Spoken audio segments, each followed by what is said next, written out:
Deməli burada bu situasiya sualında yenə X maddəmiz X qazı asetilendir, C2H2'dir. Bu maddədən kalsium X2'dən alınır. Yəni bu maddə alınır kalsium karbiddən. Sənayedə su ilə reaksiyasından. Kalsium hidroksid və C2H2. Bir dənə bura 2 yazırıq. Deməli baxın, nə qədər 18 qram su sərf olunub X-dir. Normalda 36'dır. Bunun da emeri 64'tür. Bu tənlikdən X eləyir 32.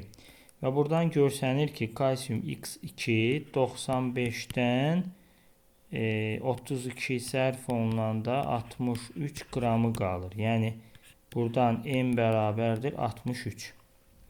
Sonra deyir, bərk qalıqda kalsium karbidin kütlə payını tapın. Burada bax 36'dır. Yəni normalda 74'dür kalsium hidroksidin emeri. Burada 2 dəfə az. Bunun kütləsi olacaq 37. Bərk qalıq 63 qalan M, 32'də alınan 37'də alınan kalsium hidroksid bu derece 100. Deməli son bərk qalıqda da 63'ü, yəni kalsium X-ı 100'ün neçə faizini təşkil edir? 63 faizini.